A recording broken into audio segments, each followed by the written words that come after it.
Boy, boy, boy. Oh man, that salty air finally cleared up. What's up, everybody? This is MexBox. It took a while for me to do this podcast. Not because I wanted to see what the Sony and Nintendo had to offer, but because I was actually working. I worked 7 days in a row and I only rested freaking Sunday. I had to work Monday, extra hours.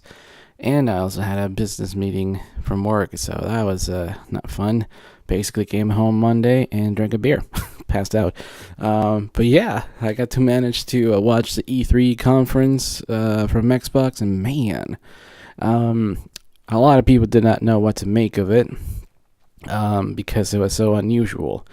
I belong to like a DC Comics group, and if people are not familiar with DC Comics, they're used to saying, oh man, that Wonder Woman looked like a Marvel movie, even though the whole Marvel formula is from Richard Donner's Superman, the original 70s icon movie. And a lot of people who don't know Xbox said the same thing about this presentation. They're like, man, it feels like a Sony presentation. I'm like, no. I've been watching Xbox presentations since, The Rock and Bill Gates came out to announce this the new generation console, the OG Xbox. So I'm kind of known what they've shown. And, it is very puzzling when you don't see, like Halo or Gears. But, that was, people in the Xbox community were kind of like, hey, show me more than just Halos and Gears, and that's what we got this year. And, I want to give kind of a nice shout out to Stein, Josh Stein, first and foremost. It's always good when I get shout outs. Now that the Scorpio has been revealed, I suggested maybe replacing the Scorpio M, with an M for Mixer, a blue M. He seemed to like that idea. Big shout out to him. Also, I want to give a shout out to Mixer, the official Mixer, because they replied to my 3 screens picture with Married with Children, Al Bundy. So, it's always good when I get nice shout outs like that. And, this conference, man, that was pretty cool. I mean, even Kotaku was like, Sony has a chance to bury the Xbox One X in a few hours. And I'm like, And, I don't want to get into the whole console war because there really isn't. There is one for us fans, kind of like there's a comic book war. But over here in the Silicon Valley, Microsoft is more about competing with these other companies, 5 tech giants, Apple, Alphabet, Google, Microsoft, Amazon, and Facebook. I mean, Facebook doesn't even make phones or peripherals. It's just like software. Amazon, mostly advertising and shipping. And, then you have the big 3. One of the things that the takeaway from this graph that I thought was really interesting is that the Xbox brand makes as much money for Microsoft as the Apple iMac. Now, my mind was blown. I thought that according to the media and gamers, Xbox was done, but apparently it isn't. So, I want to not get into the console war, but what Xbox means to Microsoft, it's 11% of the company. That's huge as far as how they make money. And, I was kind of surprised. I was like, oh, damn. I mean, I guess I do spend quite a bit of money on on Xbox, but maybe we just buy more video games on Xbox. Maybe we don't wait for those $5 deals that the competition loves. Maybe we buy all the DLC. Maybe we buy digital movies. Maybe we purchase music in the form of apps. Maybe we just have more income as far as gamers are concerned. And that could very well be. I mean, if you're boasting console sales but not software sales, that's where the big money is. You can sell a console in a third world country, never connected to the internet, and they'll just rip all your games for free. That's not a profit. That's kind of a deficit. So yeah, I think that this conference was pretty different than most people would have guessed. But I want to touch on two things. I watched the Apple presentation not that long ago, and I was kind of impressed because of everybody. Is it like a year and a half ago? Probably last year and a half. Yeah, about a year and a half ago, everybody was touting VR, and there was only one development in VR for Apple, and it was for video games. And they showed, somebody from ILM with some Star Wars stuff. It was kind of cute and kitschy, but it wasn't as impressive as I would have hoped. It's more like a little gimmick. Yeah, it's cool. However, the Xbox VR was for mobile. Last year, John Carmack came out for the Oculus and kind of played around a little bit of Minecraft. But 2 years ago, we had the awesome Xbox augmented reality presentation for the HoloLens, which I think is, it caught a lot of people by surprise in the media. They were like, whoa, what is this? Gamers were like, I don't want that. I want, a video game. Well, that's cool for you, bro. But for the rest of the world, this is the real life impact. Apple had Wingnut Productions by Peter Jackson pretty much replicate the same scene, but instead of Minecraft, there was like another original video game they created using the iPad. So we jumped from HoloLens to the iPad for augmented reality. As far as video games, that's a pretty cool thing. In 2 years, we went from HoloLens to iPad. Pretty damn cool stuff. But there is more. You can actually use your iPhone and put 3D objects on surfaces, like a cup, candle, a vase, lamp, or a chair. Pretty cool stuff, right? It gets even better because with, I've said it before, AR, augmented reality is going to be really good for video games. Here it is. They're using it for, Pokemon Go. Pretty damn awesome. I could have predicted that. Could have told you that. That was great. One thing I didn't anticipate is that the cameras would be good enough to scan an entire document. A document which you could instantly digitize and sign with a pen. That blew my mind. So the fact that there are more uses for augmented reality on Silicon Valley kind of tells you that HoloLens was the key to go. And one of the groundbreaking technologies was the Kinect. Everything that the first Kinect did was improved on the second, and I dare say the third Kinect would be HoloLens. If you have a HoloLens, just sync it up to your Xbox, use that, man. That's all you need. Or maybe your Windows phone, since they're getting so good with this. So that's one of the things that I took away from the Apple conference, is that Silicon Valley is paying attention to what Xbox and Microsoft are doing. And, they're just kind of running with ideas and how to improve and get people excited. In the Sony conference, there was, some cool VR, experiences. The only one announced was Skyrim. But because Bethesda already announced development for Xbox One, we can only assume that's always going to come to Xbox One VR. And the prices of the headsets for the Xbox are like a couple $100, which is less than PlayStation VR. which is pretty cool. I mean, money shouldn't dictate how you experience things. One of the things that Apple did was give a nice jab to the PC master race people with like, well, I can build my own rig for that kind of money.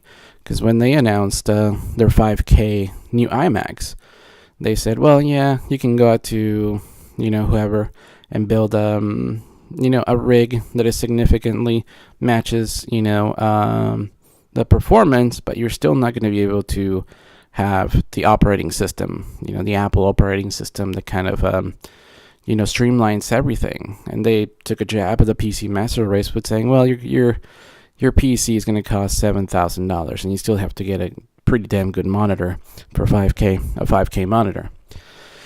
And I think their their iMacs came to, way less than $7,000. So that was a nice jab. If you spend $499 on PlayStation VR, I'm pretty sure you can afford Scorpio. Shout out to Jamie Moran for pointing this out, that the media didn't have a problem with the $499 price of the PlayStation VR bundle. Now, like I said before, gaming is a hobby. It's not electricity, it's not rent, it's not groceries. It's something that we choose. For instance, I chose to go to Paris a couple of years ago. I saved my income tax returns. Me and my girlfriend planned it for a year, and we saved tons of money. Even our parents helped us out in case we ran out of money. So we had 3 sources, of income to go to Paris and had a great time. If I didn't have money, I wouldn't have traveled. So, that's something to keep in mind for gaming. If you can't afford gaming, bro, you should, or sis, you should probably, be somewhere else, or just be content with what you have, All right.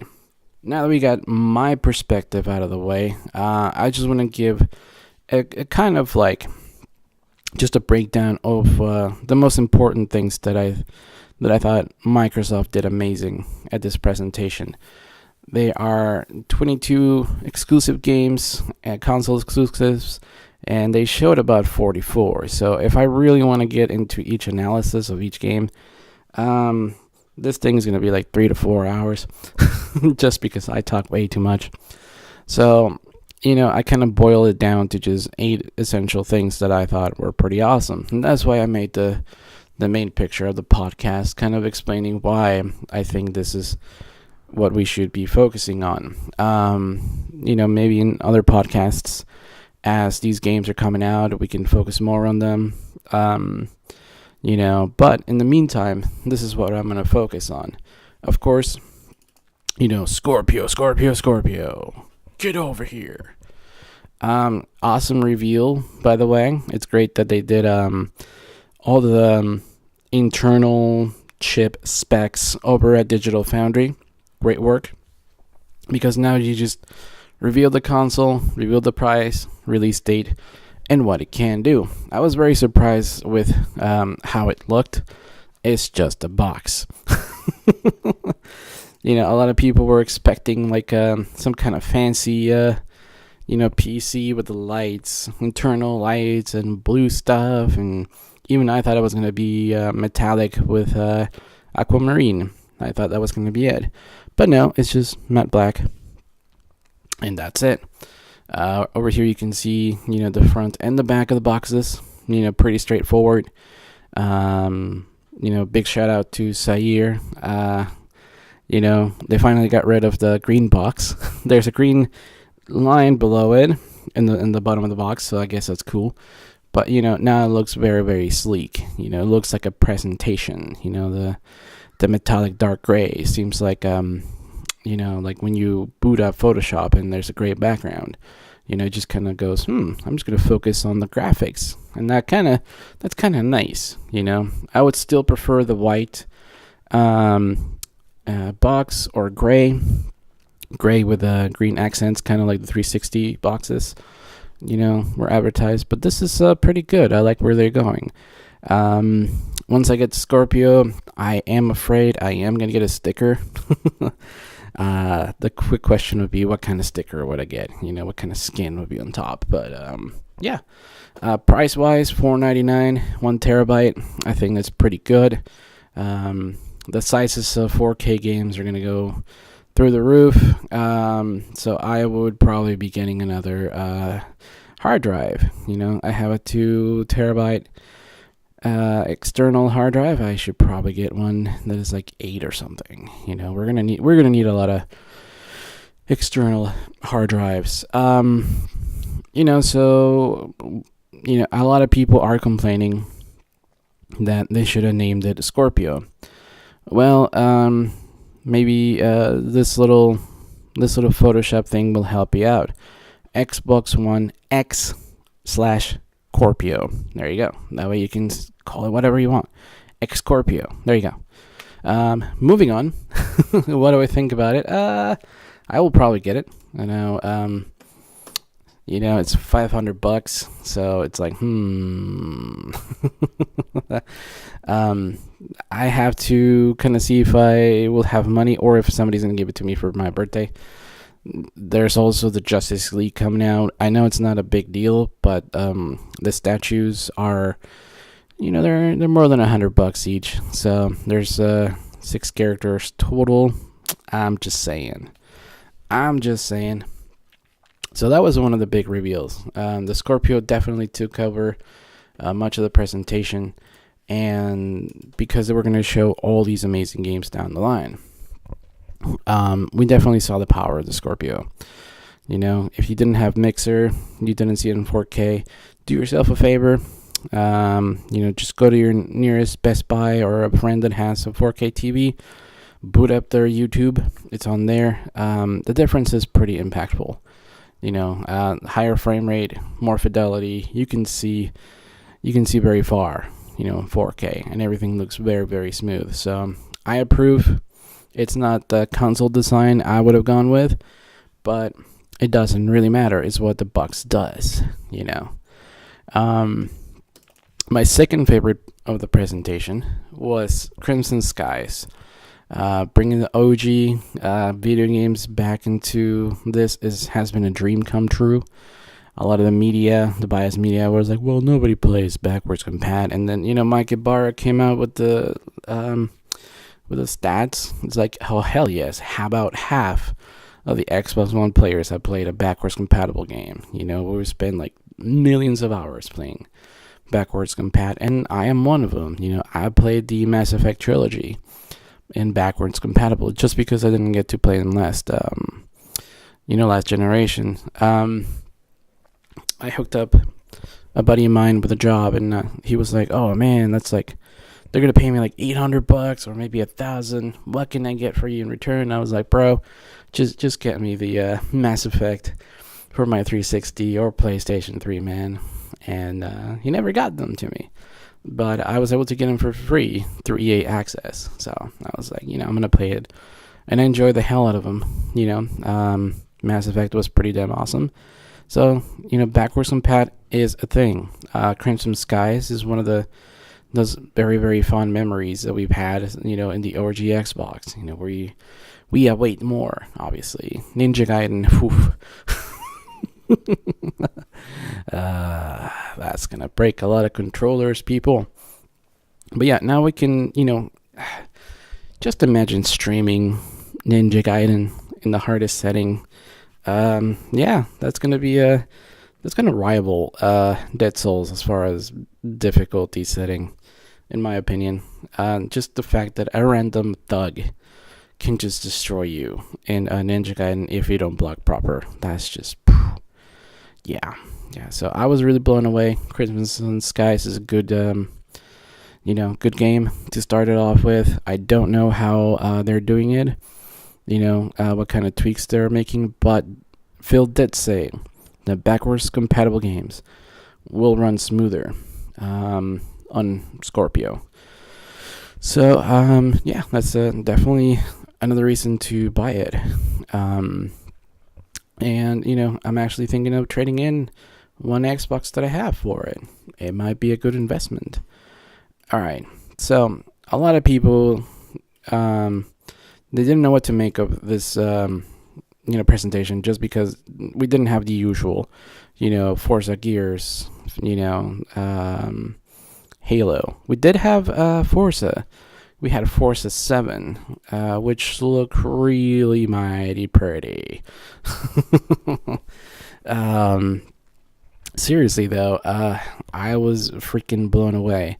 I think one of the improvements that they've made not only is a 4K resolution, which helps you see further into your lap. When you're driving, you want to be able to see what's ahead of you, and more resolution just means you're going to be able to get the heads up at a 60 frames a second. Not only that, but the fact that the puddles will be growing as the rain keeps on pouring, that's going to change a lot, because usually when I do a lap, I do 3 practice runs. The first one is just to kind of see where the turns are and how fast I can make a turn. The second is how faster I can make a turn, and then the third one is just to memorize the lap. It's what I do with Forza 6. I didn't have a problem with that with Horizon because it's chaos. It's crazy. So I don't even practice there. I just kind of dive head deep. But with this one, the fact that the puddles are going to grow is going to kill my technique. So I'm going to have to come up with something better. The other cool thing about Forza 7 is the reveal of the Porsche. I mean, this is going to be on the cover of, a lot of auto magazines, and goes beyond gaming. So when a presentation goes beyond gaming, I'm really happy. And, usually that gets an extra point. And if you don't give extra points, come on, you're just a hater. I thought it was really interesting that the introduction of the Xbox presentation featured a girl gamer. I was very blown away by it. Kudos to Microsoft. Also, the Forza 7 presentation featured 2 female race drivers, professional race drivers. So again, kudos. I was very blown away. It's a game that I will be getting. I was very, very impressed. State of Decay 2 also had a female protagonist. It started off with a male voice, and then it ended with a female voiceover. One that survived. I believe this is one of those games that Xbox took from the arcade, and they just pumped money into it and made it I don't know, maybe like from AA game to AA and a half, maybe perhaps 3 AAA game. I'm saying maybe because one of the things they're doing is that you can co-op online up to 4 players. That's going to change a lot of the dynamic of this game, because it's going to be running on 4K 60 frames a second, and you need those Azure clouds to compute all the elements, to keep track of how many zombies you've killed, what items are left on the map as far as supplies, vehicles, other kind of playable players and stuff like that. So as far as that is very AAA. What doesn't make it AAA is celebrity voices and expensive cutscenes, kind of like in Halo Wars 2. So I don't know. It's definitely not a AA, definitely not a AAA, but it's like 2.5 A. I'm really loving it, and Walking Dead, I think this is probably the video game that everybody wants, because if you've seen some of what the other competition zombie games are doing, they're very corridor driven and streamlined. Seeing a horde of zombies run in a straight line like ants, it's not impressive. Even the launch game for the Xbox One, that had like 1,000 zombies on screen, it was kind of like, that's pretty more impressive than what the competition's doing. Dead Rising 3 was more impressive than what zombie games have done, and State of Decay is focusing on supplies and survival, which I gotta say, it's brilliant, and I can't wait to play it. Um, Moving on, the power of the cloud compels you. I'm showing just pictures of the stage. I don't know because there might be some copyright issues for me showing you actual gameplay. I don't know how YouTube works. I mean, I could check out the legalities of every single thing, but the fact that other YouTubers, get away with much more, I'm just like, what the hell. So, Sea of Thieves was very impressive. It's not my kind of game because I don't like to play online with other people. I work retail, I go to school, I deal with people all the damn time, so it's not a game for me. But if I have to be honest, the way the game keeps track of all your, possessions, your ship, your teammates, your booty, your weapons, your maps, I'm very intrigued. If I have a nice group of people to play this online, I might do it. I would love for there to be some camaraderie because this is going to require people to actually not be backstabbers and just, play with you and try to win you over and actually put some effort into it. Not like, drink 5 beers and be like, huh, why? Okay, I guess I'll go.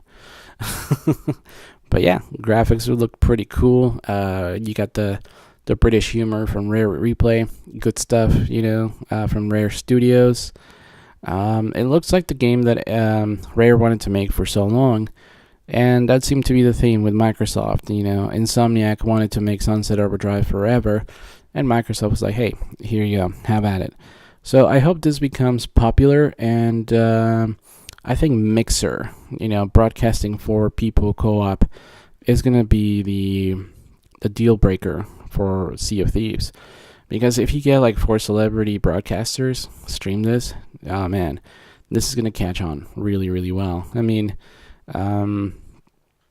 Overwatch is really fun, but if Blizzard was not attached, it wouldn't be this big. So what this game needs is that Blizzard hype. So if we get famous YouTubers behind this is going to be a hit.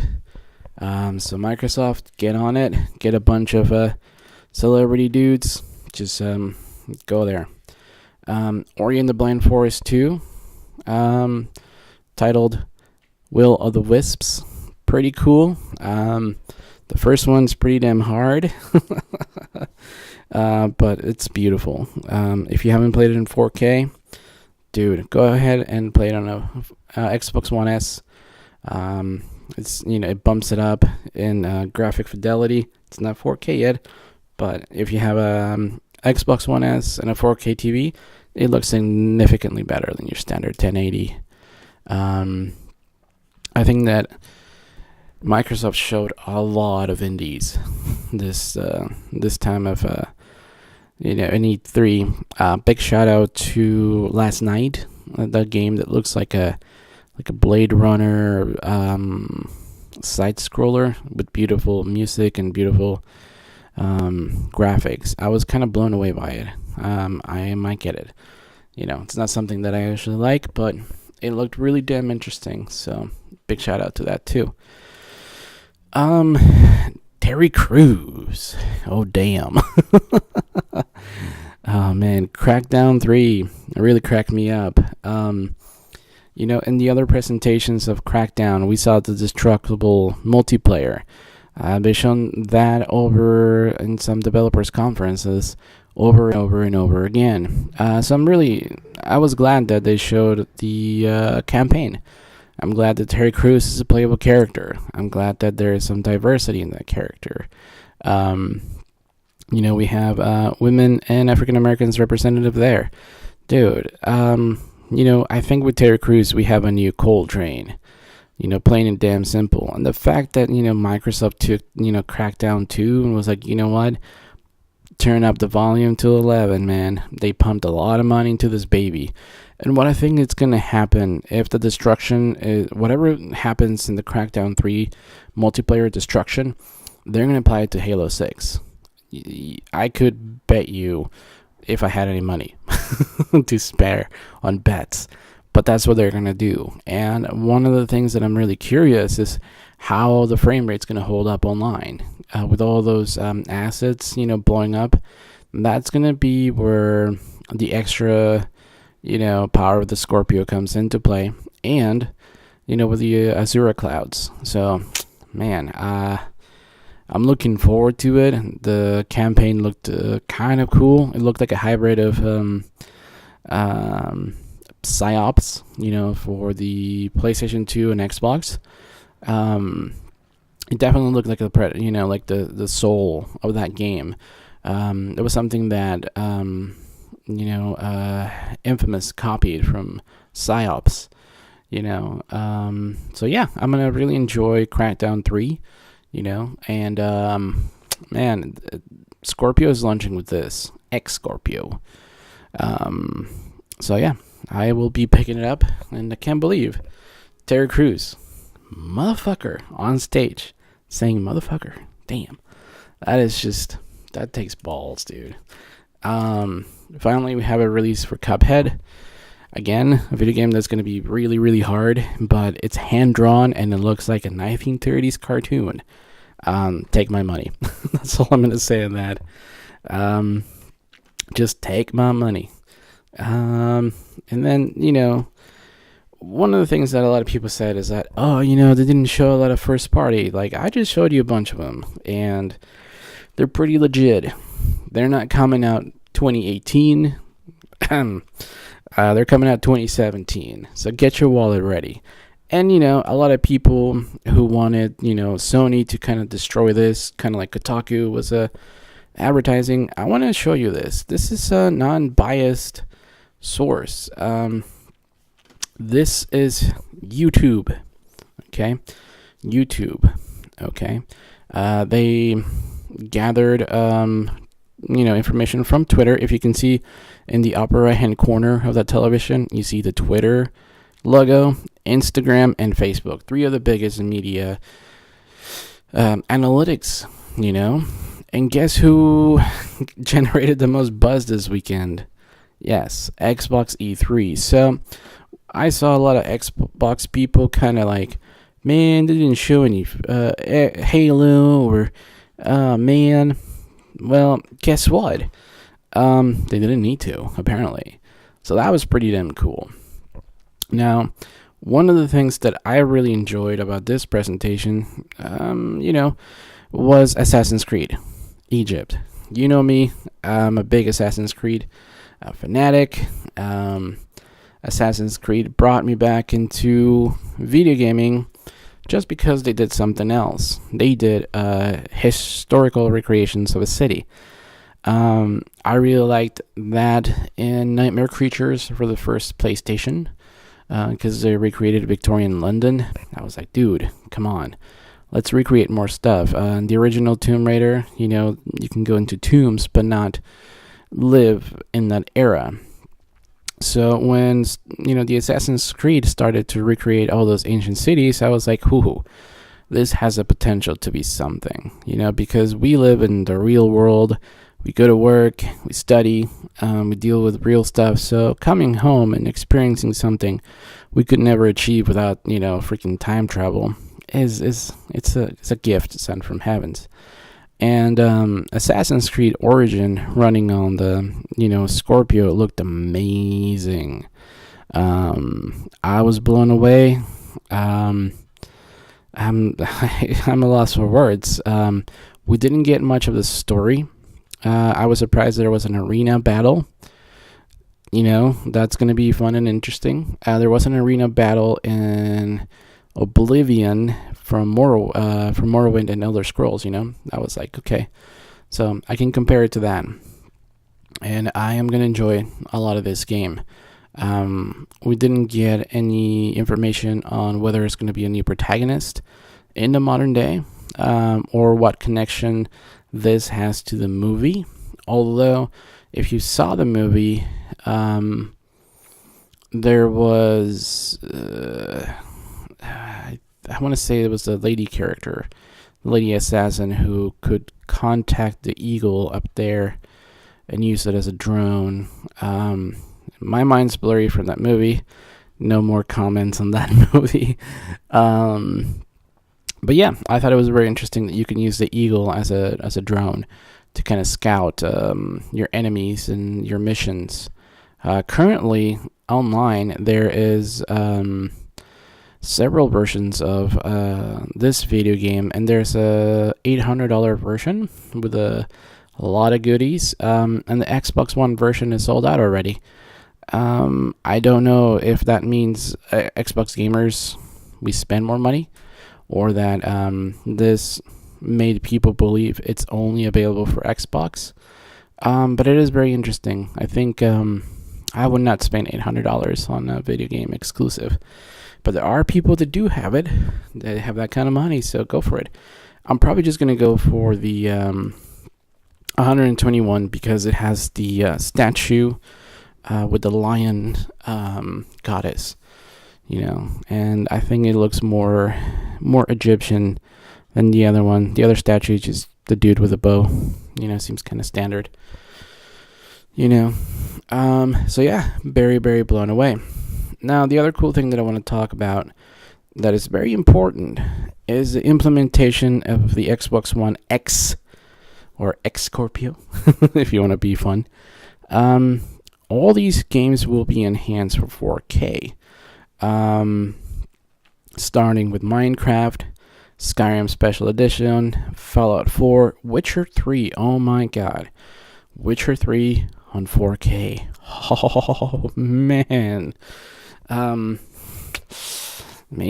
Skyrim versus Witcher 3. Oh man, which is going to be my favorite one of all time. It's going to be hard to do. Gears of War 4 already looked amazing.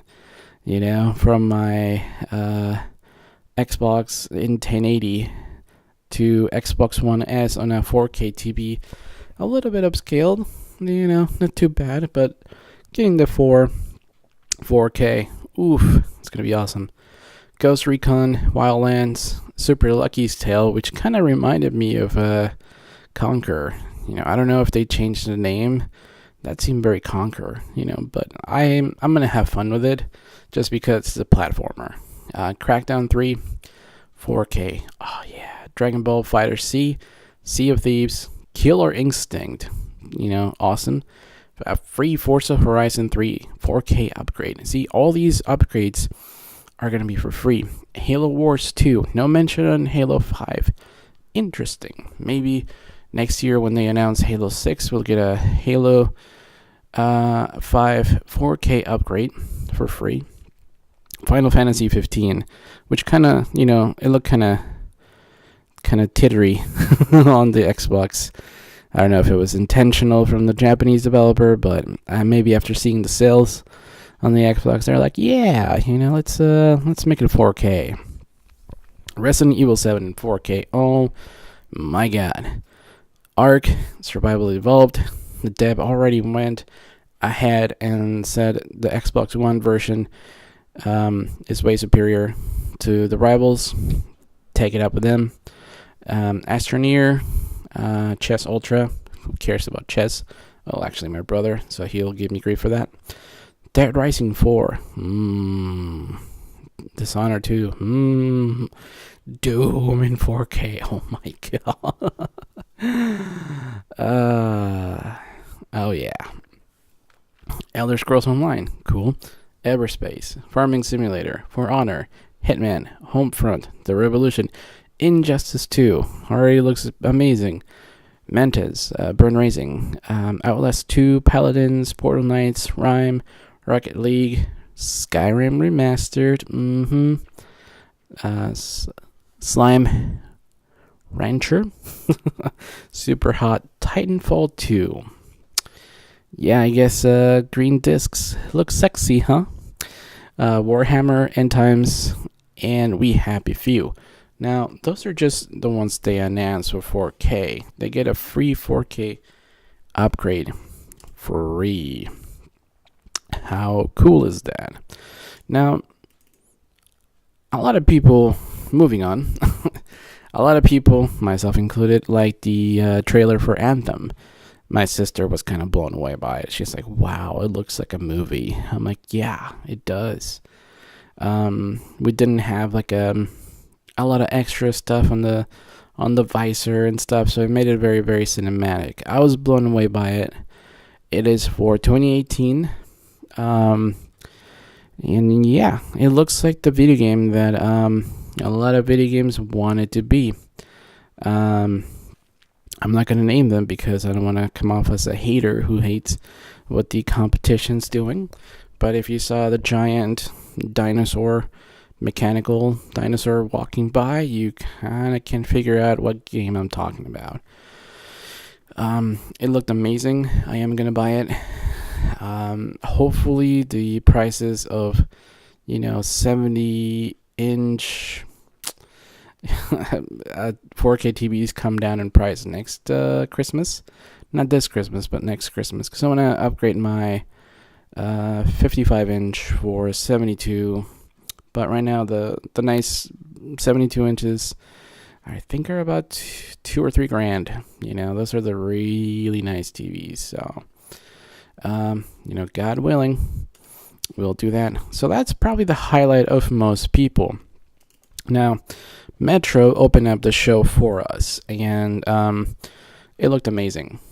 I have the two Metro remasters, and again, with Wolfenstein, I wanted to play those too because I mentioned in my previous podcast that those were the ones that I didn't get a chance to play because I was busy playing a lot of other stuff, like Gears of War 4. Man, that took a lot of my time. And, the Mass Effect trilogy took a lot more time than that. So it was nice to see that they opened up with Metro. Yeah. So I look forward to playing the two. Same thing, big shout out to Wolfenstein.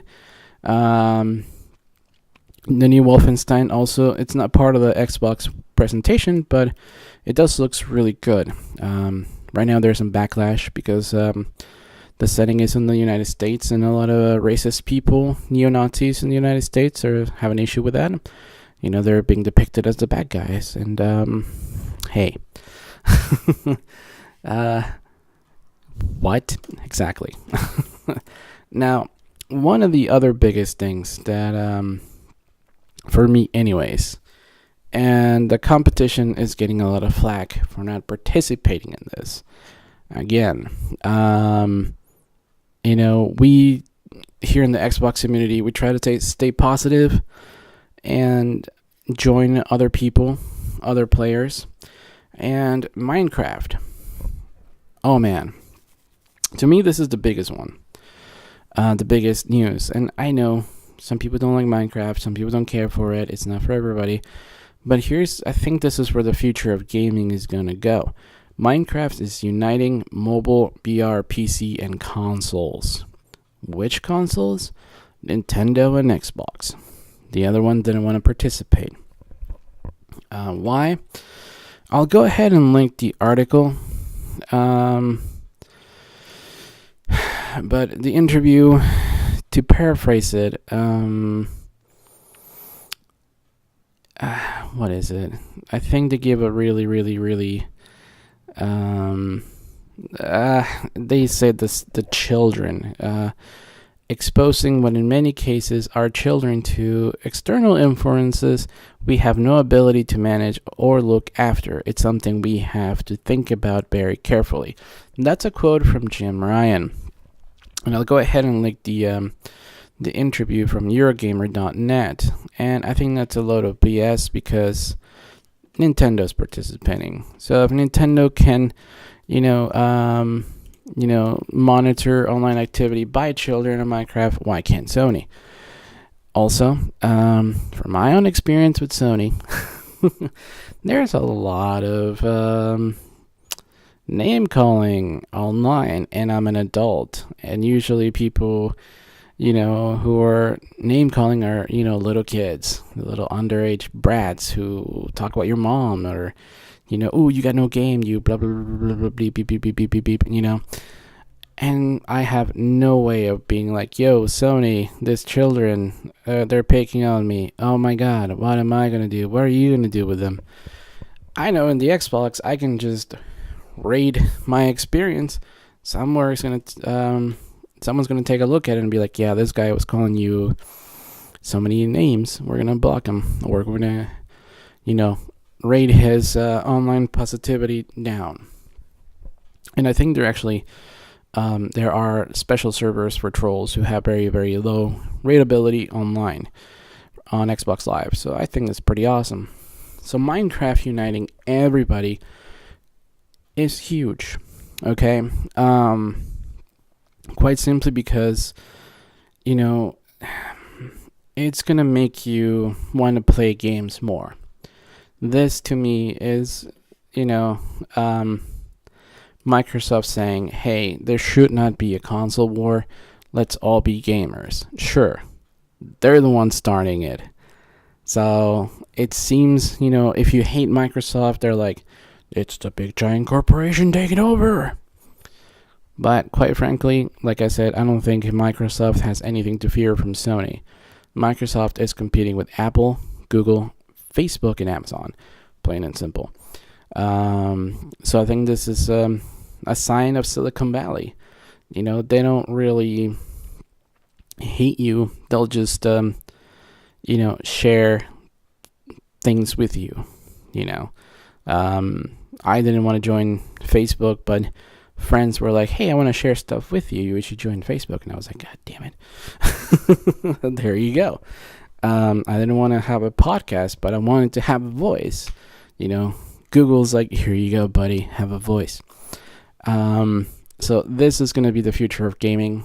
I think that whether or not people embrace it or not, hey man, it's up to you. We make 11% of the revenue Xbox for Microsoft, and I think it's as big of a shout out to our community as Time Warner gave us last year to DC fans. Time Warner said, hey, you fans are the greatest. You spend almost $5 billion on merchandise. We love you. We appreciate you. This, to me, is that kind of love. Microsoft's finally saying, hey, we like gamers, but you Xbox people are driving the future. We're uniting mobile, VR, PC, and consoles on Minecraft. Just imagine how well we're going to play, all the other games like Call of Duty. I want to play against other people like that. That would be awesome. So now that the PlayStation and Nintendo have had their conferences, now that the salty air has gone away, a lot of people are kind of recognizing that, Xbox had a really solid performance, and they're the talk of the town. I mean, there you go. It really is the talk of the town. So do I think Xbox won the E3? Of course. Quite frankly, if you're in marketing, just look at this graph. It's right there. Numbers don't lie, man. And yeah, I think that even though we didn't see any Halo of Gears, man, we don't need to. This is a strong lineup, and these are things coming out this year. Aside from Anthem. I like it. I like it a lot. And the other video games that we saw, man, I have to review them one by one just to be like, yep. And I don't know. I was left very, very happy. And I think that a lot of Xbox people, since they didn't get the knockout moment, they were like, what? I don't know. No Halo 6 announcement? They should close with Halo 6. Well, if you look at the competition, there was hardly any applause. And I want to redirect you to go check out the video for when this was announced. Crimson Skies, check out the video, check out the reaction. Phil Spencer had to stop his his whole speech to be like, okay, yeah, they like it. So that's the moment that the competition didn't have. And quite frankly, I'm very happy that we're finally playing Minecraft with Nintendo kids. So yeah, this is my review of E3. I'm pretty sure we're gonna have much more in the coming months. This is MexBox. Peace out. Big shout out to all the Xbox people. We're making this happen. This is the the changing of the guard, All right, peace.